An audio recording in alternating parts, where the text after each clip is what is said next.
राजनीति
शुरुआत मुख्यमंत्री डॉक्टर मोहन यादव 13 दिसंबर 2023 को डॉक्टर मोहन यादव ने मध्य प्रदेश के 19वें मुख्यमंत्री के रूप में शपथ ली। परंपरागत चिंतन से परे उनकी सरकार ने नवीनता, पारदर्शिता और जन कल्याण को अपने मुख्य मूल मंत्रों में शामिल किया। मध्य प्रदेश को निवेश केंद्र के रूप में स्थापित करने के लिए मुख्यमंत्री डॉक्टर मोहन यादव ने विदेशी दौरों को आगे रखा। इस पेंट यात्रा के दौरान उन्होंने मध्य प्रदेश ग्लोबल डायलॉग 2025 के तहत निवेशकों से अहम समझौते किए। यूएई के साथ मिलकर एक निवेश मंच तैयार किया गया, जिससे राज्य में नवोद्यम, मैन्युफैक्चरिंग, लॉजिस्टिक्स एवं नवीनीकरण ऊर्जा के क्षेत्रों में निवेश को बढ़ावा मिले, जिससे मध्य प्रदेश को ग्लोबल व्यापार एवं टेक्नोलॉजी केंद्र के रूप में स्थापित करने की योजना बनाई गई। 2025 को year of industry and employment घोषित किया गया। इस तरह मध्य प्रदेश ने विकास की दिशा में तीव्र छलांग लगाई।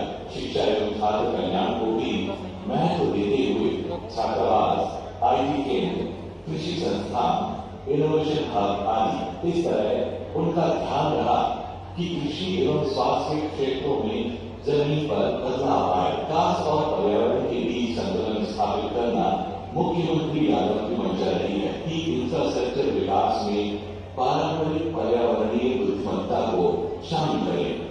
एक पेड़ मां के नाम अभियान की शुरुआत कर उन्होंने वृक्षारोपण को सामाजिक एवं पारंपरिक भाव से जोड़ने की पहल की। उन्होंने स्पेस टेक्नोलॉजी पॉलिसी और साइबर सुरक्षा केंद्र निर्माण की पहल की, ताकि मध्य प्रदेश भविष्य की प्रौद्योगिकी दौर में आगे रहे। ऊर्जा के क्षेत्र में साफ सुथरी ऊर्जा पर जोर दिया गया और राज्य ने यह दावा किया कि वह अब न केवल अपनी ऊर्जा आवश्यकताओं को पूरा कर रहा है, बल्कि अन्य राज्यों को भी आपूर्ति कर रहा है। ये कदम यह दर्शाते हैं कि उनके लिए सिर्फ विकास नहीं, सस्टेनेबिलिटी ही मूल मंत्र है। स्वच्छता अभियानों में मध्य प्रदेश ने शीर्ष स्थान प्राप्त किया। स्वच्छ सर्वेक्षण 2024-25 में राज्य की बेहतरीन उपलब्धि रही। छात्रों के लैपटॉप वितरण, छात्रावास सुविधा, एक पाठ्यक्रम, इन पहलों ने युवा शक्ति को बढ़ावा दिया। डॉक्टर मोहन यादव का शासन इन वर्षों में यह संदेश देता है कि विकास सिर्फ आर्थिक नहीं, बल्कि सामाजिक, पर्यावरणीय और मानवीय होना चाहिए। मध्य प्रदेश की जनता उनके फैसलों और कार्यों को समय के साथ आंकने लगी है, मगर यह स्पष्ट है कि यह सरकार नई उम्मीदों की शुरुआत है। नया प्रदेश, नया विश्वास, मोहन यादव के साथ।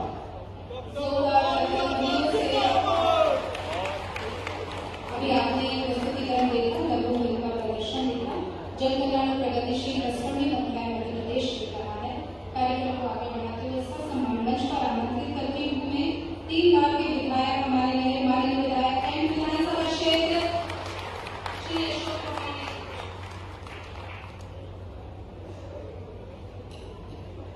बोलिए भारत माता की, भारत माता की, नर्मदा मैया की। प्रदेश के यशस्वी मुख्यमंत्री माननीय डॉक्टर मोहन यादव जी का केंद्र विधानसभा में संस्कार करने में, दादागी करने में हृदय की गहराई से स्वागत, जोरदार तालियां बजाकर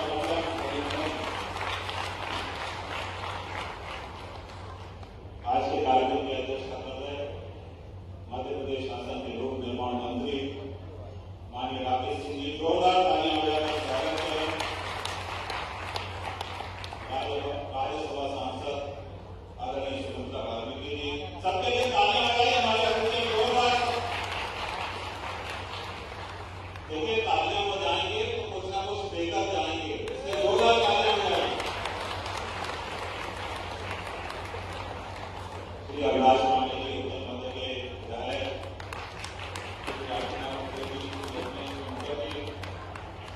संतोष गड़करी जी, श्री नीरज जी, उपस्थित मेरे भारतीय जनता पार्टी के सम्मानित कार्यकर्ता बंधुओं,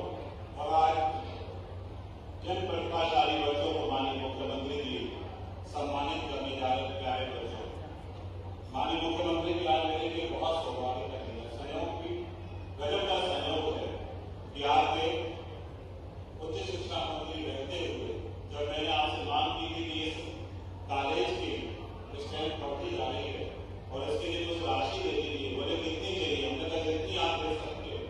उन्होंने 34 करोड़ रुपए की राशि महात्मा कॉलेज और साइंस कॉलेज के लिए दी।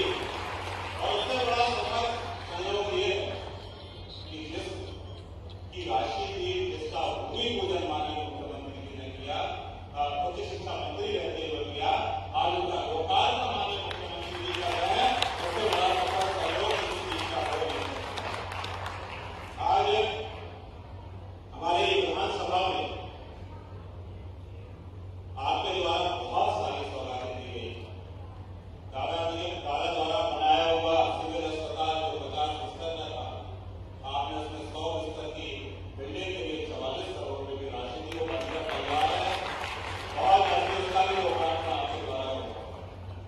मैंने उच्च शिक्षा मंत्री रहते हुए उनसे कहा था कि OMT कॉलेज जो एक ऑर्डिनेंस फैक्ट्री कमरिया में किराए पे लगता है और गणेश घर में लगे, उसके चित्र भी है, वो मैंने गणेश स्कूल का आपको वो स्थान दिखाया। मुझे पैसे के लिए अब कोई चिंता की बात नहीं, आपको देंगे और उसके 10 करोड़ रुपए भी आपने स्वीकृत करके इसलिए आपका बहुत बहुत आभार।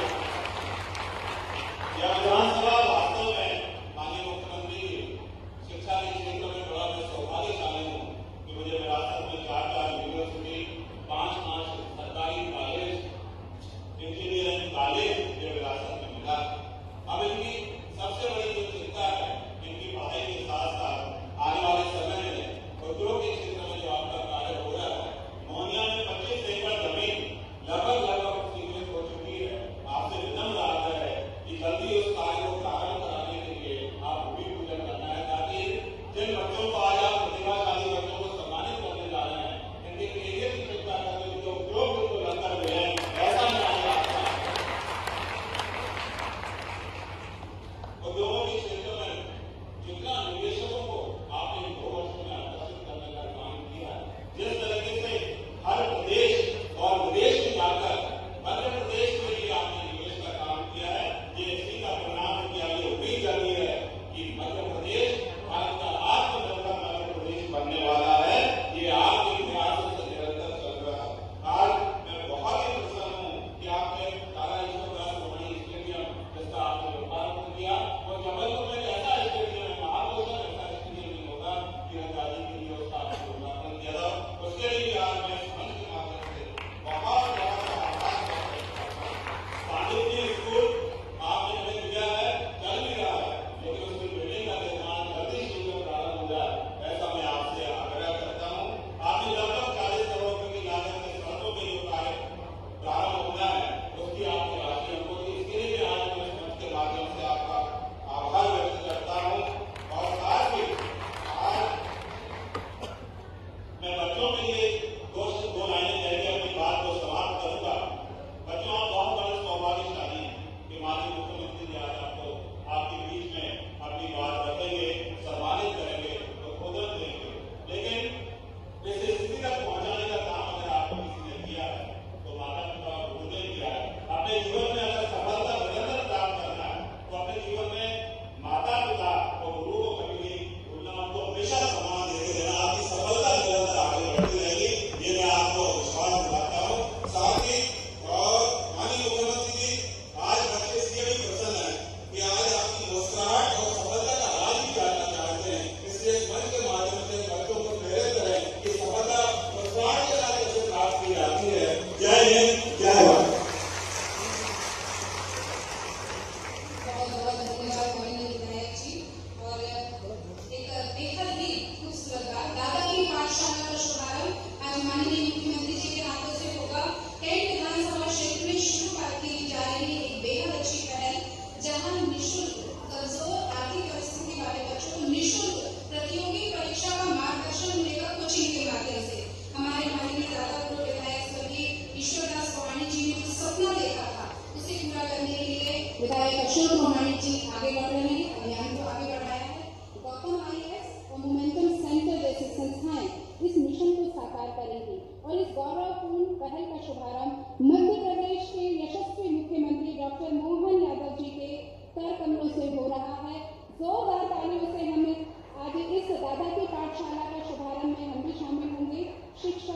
समान अवसर के प्रति अपने संकल्प के लिए प्रसिद्ध है और इसी संकल्प को आगे बढ़ा रहे हैं। कैंट विधानसभा क्षेत्र हर सपने को उड़ान देने का, हर प्रतिभा को पहचान देकर आगे बढ़ाने का काम होगा और उज्जवल भविष्य की दिशा में एक स्वर्णिम अध्याय होगी दादा की पाठशाला, जहां आर्थिक रूप से कमजोर बच्चे कोचिंग प्राप्त कर सकते हैं प्रतियोगी परीक्षाओं के लिए।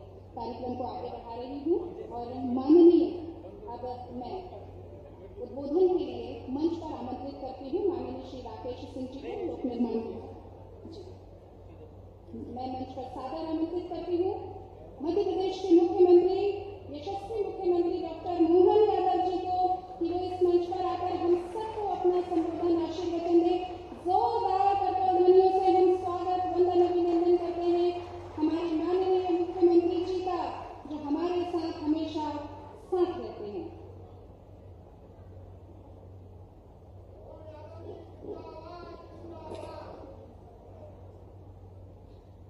पीएम एक्सीलेंस कॉलेज जबलपुर के आज के इस नई बिल्डिंग के लोकार्पण के अवसर पर मंच पर विराजमान यशस्वी मंत्री माननीय राकेश सिंह जी, इस मंच पर ही विराजमान माननीय राज्यसभा सांसद सुनीता वाल्मीकि जी, इस पूरे क्षेत्र के अंदर हमारे अपने लोकप्रिय विधायक अशोक रोहानी जी, माननीय विधायक अभिलाष पांडे जी, माननीय विधायक नीरज सिंह जी, ताली बजाओ तो कंजूसी मत करो, सबके लिए पूरे मंच के लिए बजाओ। मंच पर विराजमान रत्नेश जी, नीरज बिल्कुल जी, आशा गोटिया जी, अखिलेश जैन जी, राजकुमार पटेल जी और आप सबको समाज को प्रणाम करता हूं। आपका अभिनंदन करता हूं। किसी संस्थान और खासकर उच्च शिक्षा विभाग में जबलपुर में मैं बात कर रहा हूं तो मां नर्मदा का आशीर्वाद यद्यपि पूरे देश और दुनिया को मिला, लेकिन ये पक्की बात कि मां नर्मदा का आशीर्वाद और आनंद जितना जबलपुर को मिला इतना तो किसी को मिला ही नहीं है। और आशीर्वाद का प्रमाण भी आप आंखों से देख सकते हो कि मां आशीर्वाद होकर देखती है तो जैसे लोहा पारस पत्थर को छुए और वो सोने में बदल जाता है, वो हमने देखा हो या केवल सुना हो, हम में से कोई नहीं जानता, लेकिन मां पत्थर को छुए वो संगमरमर बन जाए, वो केवल जबलपुर में हो, धुआंधार बन जाए। मां नर्मदा की जो कृपा है वो अद्भुत है, वो अद्भुत कई कई कारणों से। मां नर्मदा की अकेलिया खेलती हुई धारा, उसका आनंद और यहाँ की बेटियां भी मां नर्मदा की पुत्री कहा रानी दुर्गावती बन करके अपने हाथ की तलवार से दुश्मनों के टुकड़े टुकड़े करके देश का मान सम्मान बढ़ा करके जीते जी अमर होने की गाथा लिखाती है। वो अगर नगरी कोई है तो महाकौशल की वो अद्भुत नगरी, ये हमारे लिए भी सौभाग्य है। रानी दुर्गावती, रानी अवंती राय, संस्कार धानी, संस्कृति की नगरी, न्याय धानी, कितने प्रकार से बोलो। और केवल नगरी नहीं, बाकी किसी क्षेत्र में कौशल की बात नहीं होती। कौशल की बात तो महाकौशल में जबलपुर अंचल में ही होती है। महाकौशल वालों के लिए अभिनंदन। कौशल और कौशल युक्त जीवन सब क्षेत्रों में, और भगवान ने भी ऐसा आशीर्वाद दिया।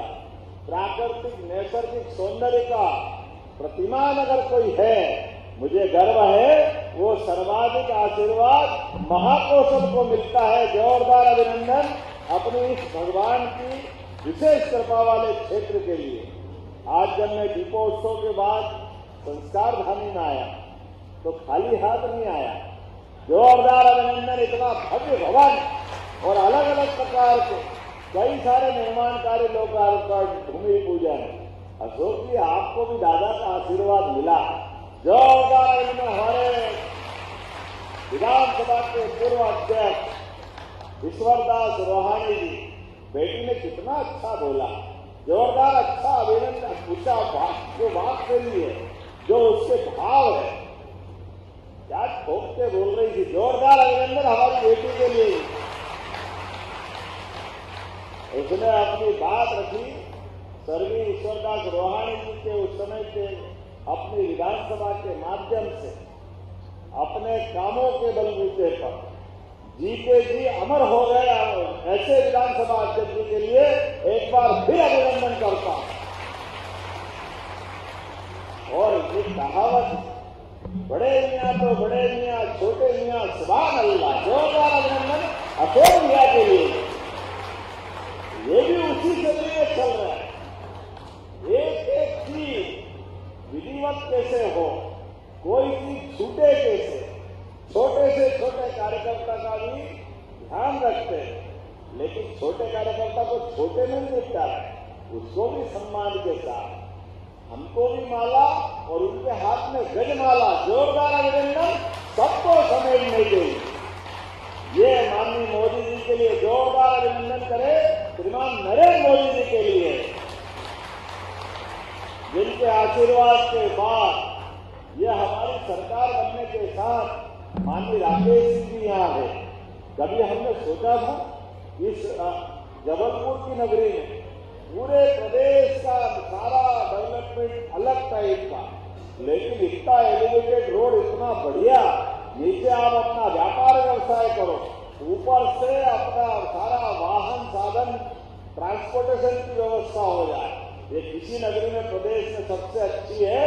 हमें गर्व है वो जबलपुर में है। इतना जबरदस्त रूप से चारों तरफ से आने वाले 50 साल तक यातायात संबंधी सारी झंझटों से मुक्ति दिलाते हुए विकास के मामले में जबलपुर ने जो गति पकड़ी है, इसलिए हमारी सरकार बनने के बाद हमने हमारे इस आदिवासी अंचल में गोंडवाना रानी दुर्गावती को स्मरण करते हुए पहली कैबिनेट कही की थी। मुझे इस बात की प्रसन्नता वो जबलपुर में की गई थी। जबलपुर के माध्यम से हमने संदेश दिया हमारी प्राथमिकता क्या होगी, और एक क्षेत्र में, सभी क्षेत्रों में मुझे इस बात की और आनंद और प्रसन्नता है कि जहां शिक्षा मंत्री के रूप में जब मैं इस कैंपस में आया, नई शिक्षा नीति लागू हुई और वो बड़ा खराब दौर था, कोविड का दौर। आज वो फोटो समझ में नहीं आते कि फोटो खिंचा रहा है और ये मास्क क्यों लगाया है। कहीं दूर से देखेगा तो गाड़ी लगाई है, क्या हुआ है, अलग अलग प्रकार। लेकिन वो खराब काल याद दिलाता कि उस चुनौती भरे काल में पूरे दुनिया में इतना बड़ा देश, आबादी के मान से भारत चाइना से एक तरह से अब तो चाइना से भी आगे चला गया। इतना चुनौतीपूर्ण और इतनी खराब बीमारी थी। आप में से कई लोगों को तो याद होगा, सालों बाद लोग भूल जाएंगे, लेकिन इतना विविधता वाला, इतना विशाल देश। और ये मैं बोलूंगा तो कुछ कांग्रेस के मित्रों को खराब लगेगा, जो उनके शासनकाल में लंबे समय तक नजरअंदाज की गई, वो हेल्थ सर्विस, शिक्षा के साथ शिक्षा का भी बेड़ा गर्क किया और स्वास्थ्य सेवाओं की हालत खराब थी। चारों तरफ विकास के मामले में पता नहीं किस ढंग से वो लोग सरकार चलाते हैं, लेकिन ऐसे में एक कठिन चुनौती है। और कठिन चुनौती आई स्वास्थ्य सेवा में, और एक ऐसी बीमारी जिसका असर अंदर तक होता है। बात करते करते आदमी मर रहे हैं, लेकिन बीमारी का इलाज पकड़ में नहीं आ रहा। बीमारी भी ऐसी कि जिसके डर के मारे लॉकडाउन करके पूरे देश को महफूज रखने का, बचाने का काम माननीय प्रधानमंत्री ने किया। कभी कल्पना करें, पूरा जबलपुर, पूरा देश, बड़े बड़े बाजार ताले, एक दिन, 2 दिन, महीनों तक नहीं खुल रहे, सड़कें बंद, रेल बंद, वाहन साधन में केवल ट्रांसपोर्टेशन के ट्रक अपनी राहत सामग्री, आहार की आपूर्ति करने के लिए खाद्य सामग्री ला रहे हैं। लेकिन हमारे उस समय के कठिन दौर में भी हमारे सारे सैनिकों को, पुलिस के जवानों और स्वास्थ्य कर्मियों के लिए जोरदार ताली बजाए, अपनी जान की बाजी लगाकर। कई सारे हमारे पुलिस जवान, स्वास्थ्य कर्मी उस खराब बीमारी का शिकार हुए, लेकिन माननीय प्रधानमंत्री की प्रेरणा से हमारे देश को महफूज रखने के लिए उनने अपना बलिदान भी दिया। लेकिन देश को बचाने के लिए मोदी जी ने इस पीढ़ी पे भरोसा किया, नौजवानों पे भरोसा किया, देश के नागरिकों पे भरोसा किया। बीमारी भी पकड़ी और बीमारी का इलाज भी साल भर के अंदर दिया। हमारे देश को भी सुरक्षित रखा और देश के उस गौरवपूर्ण राष्ट्र को जियो और जीने को कई देशों के अंदर दवाई देकर के जोरदार अभिनंदन कर हमारे गौरवशाली अतीत को भी गौरवान्वित करने का काम मोदी जी ने किया। और हमने सबने अपने आंखों के सामने देखा वो दृश्य भूले नहीं, जब प्रधानमंत्री जी किसी देश में जाते हैं और उस समय दी गई दवाई के भरोसे कोई और देश का राष्ट्रपति हमारे संस्कार के आधार पर हमारे माननीय प्रधानमंत्री जी का वो राष्ट्रपति जी चरण छूकर आशीर्वाद दे रहे, जोरदार अभिनंदन करो। यह हमारे उदारमना भाव के कारण, हमारी संस्कृति धन्य हुई, हमारे प्रधानमंत्री की नीतियां धन्य हुई। और ये सारी चीजें अगर कहीं से आती है, ये हमारे शिक्षा के मंदिरों से तो आती है। हमारे कॉलेज, स्कूल, सारे क्षेत्रों में जिस प्रकार से विकास के काम हो रहे हैं और आगे बढ़ रहे हैं, मुझे इस बात की प्रसन्नता है। हमारे यहाँ परमात्मा की दया से सब प्रकार की चुनौतियों के बावजूद भी देश जैसे जैसे आगे बढ़ रहा है, उसमें हमारी सबसे बड़ी भूमिका हमारे नौजवानों की। आप सबको बधाई देना चाह रहा हूँ, सारी पीढ़ी को बधाई दे रहा हूँ। जोरदार अभिनंदन करें हमारे नए पीढ़ी के बच्चों के लिए। अभी आपने 2 मिनट की शॉर्ट पिक्चर भी दिखाई। उस पिक्चर के अंदर हमने जनता के आशीर्वाद से, माननीय राकेश सिंह जी तो स्वयं पीएचडी मंत्री, हर एक मंत्री अलग अलग क्षेत्र में काम कर रहे हैं। मैं भी मुख्यमंत्री तो हूँ, लेकिन मेरे पास उद्योग मंत्रालय में एमएसएमई और सब प्रकार के दूसरे मंत्रियों के साथ हमारे अपने कॉलेज की बिल्डिंग के लोकार्पण में मुझे बहुत अच्छा लगा। हमारे विद्यासागर जी महाराज की स्मृति यहाँ लूट का संचालन कराया है। एक बार जोरदार अभिनंदन करें इस पवित्र भाव के लिए भी। शिक्षा के देवालय केवल कागज की मार्कशीट बांटने के लिए नहीं होना चाहिए। कॉलेज हो, स्कूल हो, वहां प्रवेश करने के बाद भविष्य में हमारे हाथ से हमारा खुद का भी विकास हो, परिवार समाज में शिक्षा सार्थक होना चाहिए, उसकी उपयोगिता होना चाहिए।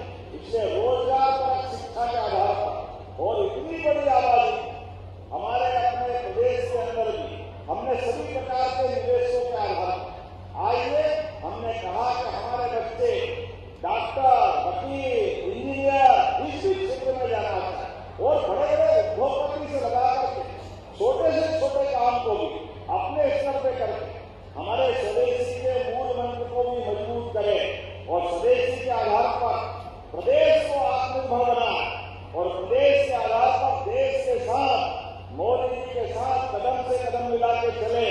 इस संकल्प के लिए हमारी सरकार काम कर रही है।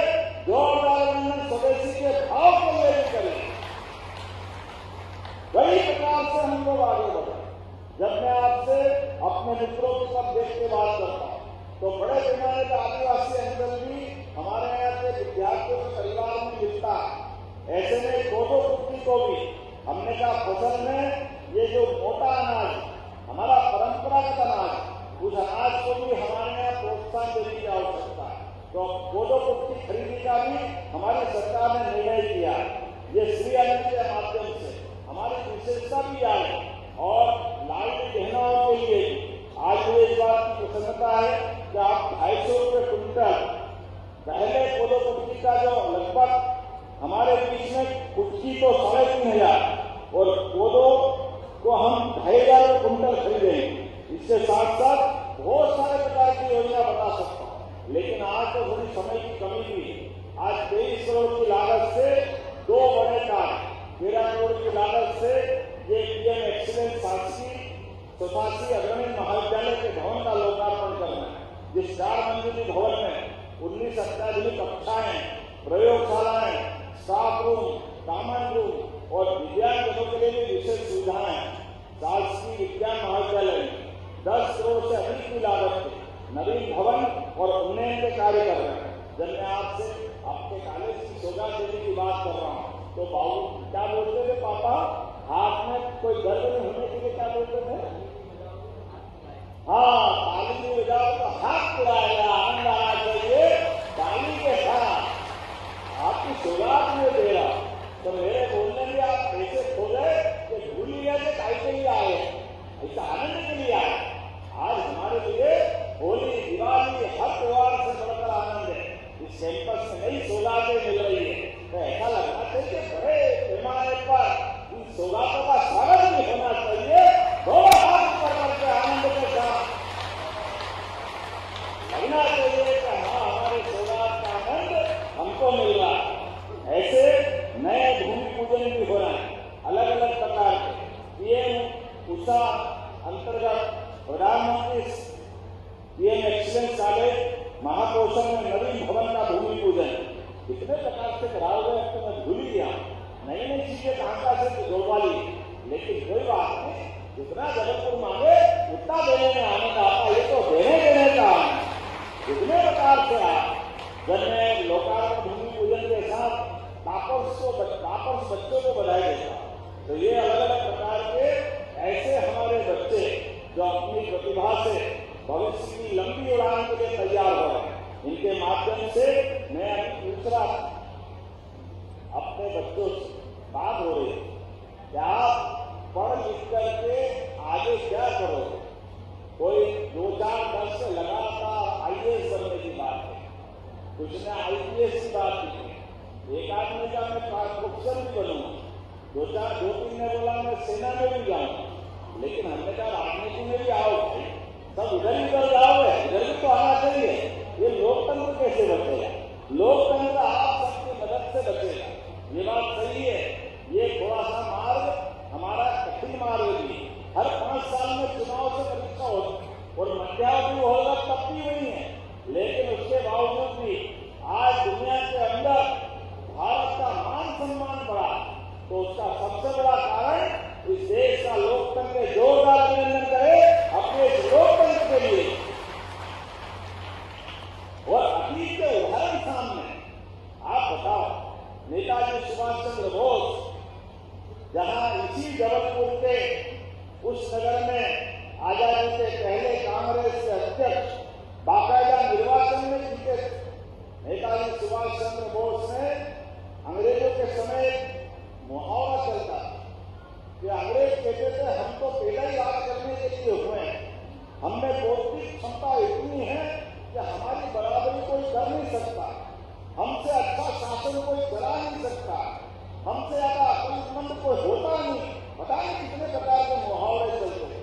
और उस समय उनके प्रशासनिक अधिकारियों की जैसे हमारी यूपीएससी आज होती है, ऐसी उस समय आईसीएस की एग्जाम होती है। नेताजी सुभाष चंद्र बोस को एक बात छुप गई और उन्होंने कहा कि ये एग्जाम तुम्हारी कितनी भी बड़ी हो, मैं इसकी परीक्षा लेके बताऊं। और उन्होंने 1923 में उस परीक्षा में बैठे और परीक्षा में बैठने के बाद उस समय की वो परीक्षा का देश कितना बड़ा था। वर्तमान का पूरा हिंदुस्तान, पाकिस्तान, बांग्लादेश, श्रीलंका, नेपाल, भूटान, बर्मा, अफगानिस्तान, इतने सारे बच्चों के बीच नेताजी सुभाष चंद्र बोस ने परीक्षा दी और वो प्रावीण्य सूची में आए। जोरदार अभिनंदन करो हमारे उस समय के नेता को।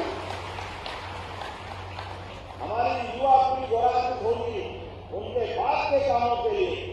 जब आप दूसरा निर्णय बताऊंगा तो ताली डबल बजना चाहिए। जब हमारे बीच में बताऊं तो फिर इससे पहले बजाओ।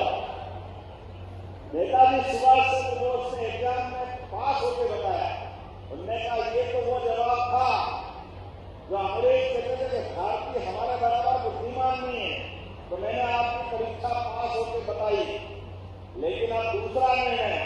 कि आपकी परीक्षा पास होकर के मैं आपने इस परीक्षा के बलबूते पर आप मुझे बड़ी तनख्वाह दोगे, बड़ी सुविधा दोगे, सब कुछ दोगे, लेकिन मेरे देश के लोगों का भला करोगे।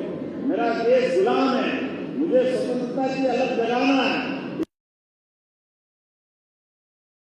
तोड़ने के लिए परीक्षा दी थी, लेकिन देश की आजादी की लड़ाई लड़ूंगा, इसलिए मैं अपने नाम के साथ जीवन भर लोकतंत्र की लड़ाई लड़ते हैं। नेताजी के रूप में वो पास होने वाली मानसिक फाड़ के फेंक दी और अपने लिए लोकतंत्र की लड़ाई लड़े। ये नेताजी सुभाष चंद्र बोस का चरित्र है। जो उनको उत्साह के लिए जिनके भरोसे से ये लोकतंत्र बचा, ऐसे एक भी बहुत सारे नाम में ले सकता हूँ। चंद्रशेखर आजाद से भगत सिंह तक कई लोगों ने अपनी जवानी कुर्बान की, कई सारे लोगों ने देश की आजादी के लिए, देश के गणतंत्र के लिए, और यही तो कारण है आज परमात्मा की दया से आज अपने में से देश के प्रधानमंत्री, गरीब व्यक्ति भी देश का प्रधानमंत्री हो बन सकता है। ये दुनिया के सामने उदाहरण बन के नरेंद्र मोदी जी के रूप में निकले। जोरदार अभिनंदन मोदी जी का भी करें। तो लोकतंत्र का अवसर भी देता है आपको, हमको, सबको। आप पंच बनो, सरपंच बनो, पार्षद बनो, महापौर बनो, विधायक बनो, सांसद बनो, सभी प्रकार के निर्वाचन में भाग और अपने माध्यम से जनता की सेवा भी करो। ये संस्कार ये कॉलेज के माध्यम से मिलता है।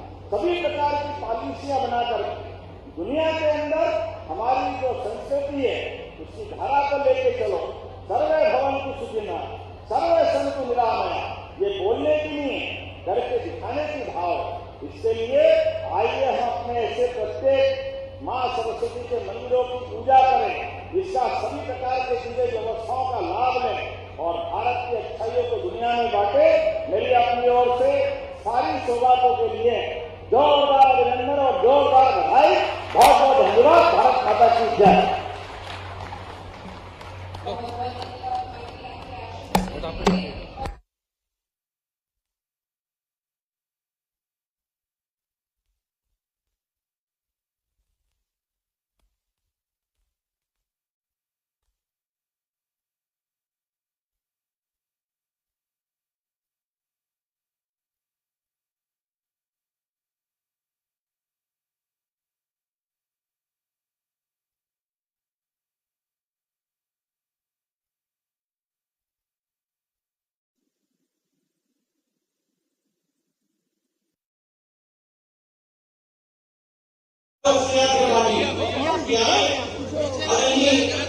मुख्यमंत्री साहिब से सम्मान ग्रहण करें।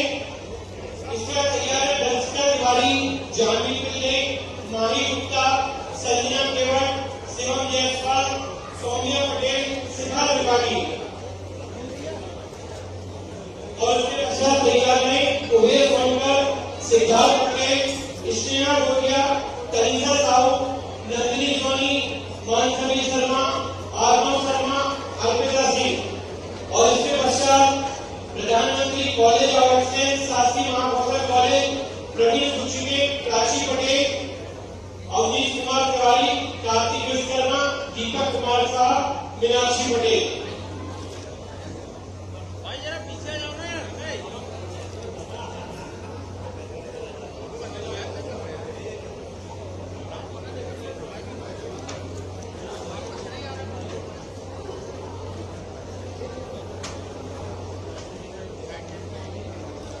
ये हमारे आदरणीय अशोक भैया ने केंद्र विधानसभा के 85% से ऊपर छात्र छात्राओं का सम्मान आज सम्मानीय माननीय मुख्यमंत्री मोहन यादव जी के कर कमलों से रखा है।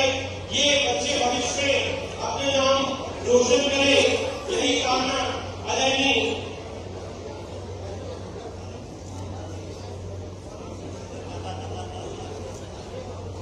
इसके पश्चात जो हमारे भारतीय जनता पार्टी के 70 वर्ष के ऊपर बूथ प्रभारी जो लगातार बूथ प्रभारी काम दे रहे हैं, श्रीमती सरोज तिवारी, श्री हर्षा भगत, चंद्रमान पटेल, वीरमान विश्वकर्मा, प्रेमलाल दहिया, घनश्याम गोयल, चंद्र कुमार कश्यप, प्रेमलाल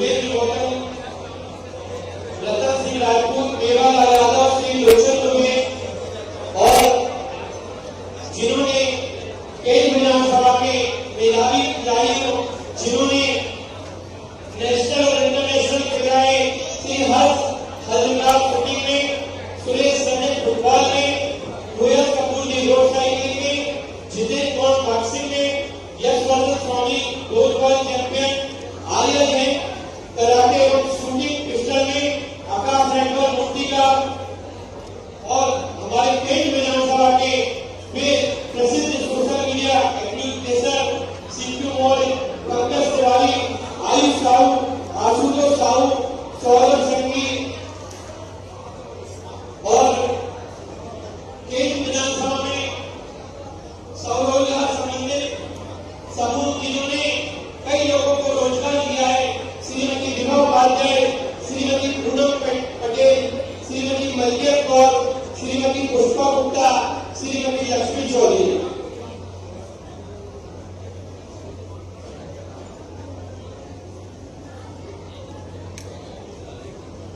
और दादा की पाठशाला में जिन्होंने अपना भूतपूर्व सहयोग किया है, श्री कपिल जैन मोमेंटम, श्री सिद्धार्थ गौतम जी, गौतम IAS और स्वास्थ्य सेवा में डॉक्टर सुनील मिश्रा जी।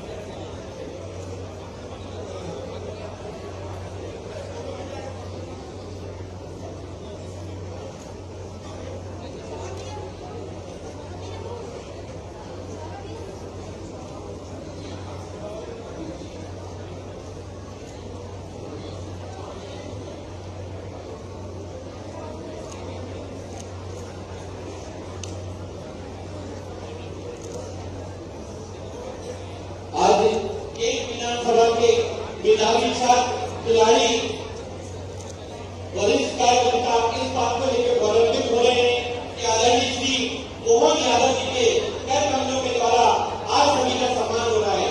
आज एक नई चीज की शुरुआत आदरणीय श्री अशोक प्रमाणिक जी ने करी है। दादा की पाठशाला जो बच्चे आर्थिक अभाव से उच्च शिक्षा ग्रहण करने में असमर्थ रहेंगे, उनका आदरणीय श्री अशोक प्रमाणिक जी के माध्यम से बड़ी कोचिंगों में एडमिशन कराकर उन्हें शिक्षा प्रदान की जाएगी। ऐसे हमारे विधायक महोदय के द्वारा सभी का सम्मान हो रहा है। साथ में स्वरोजगार संबंधित 100 सहायता समूह के सदस्यों ने जिन्होंने कई महिलाओं को रोजगार प्रदान किया है, उनका भी सम्मान आदरणीय डॉक्टर मोहन यादव जी के कर कमलों से हो रहा है। साथ ही हमारे विधानसभा के उन मेधावी खिलाड़ी जिन्होंने इंटरनेशनल नेशनल लेवल पर अनेक प्रतियोगिता भाग लेकर केंद्र विधानसभा का नाम गौरवान्वित किया है। आज सम्मानित श्री डॉक्टर मोहन यादव जी के कर कमलों के द्वारा आज उनका भी सम्मान हो रहा है। आज इस केंद्र विधानसभा में वो अभूतपूर्व क्षण है जब केंद्र विधानसभा के प्रतिभाओं का सम्मान प्रदेश के मुख्यमंत्री आदरणीय मोहन यादव जी के कर कमलों से संपन्न हो रहा है। ये क्षण अभूतपूर्व है। हर व्यक्ति आज इस बात को लेकर खुशी है कि केंद्र विधानसभा के विधायक आदरणीय श्री अशोक प्रसाद प्रमाणिक जी के कर कमलों के द्वारा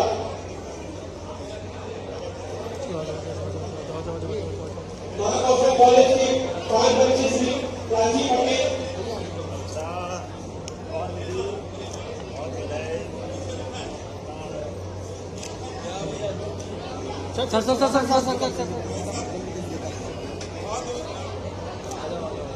बहनों को जो रोजगार दे रही है के माध्यम से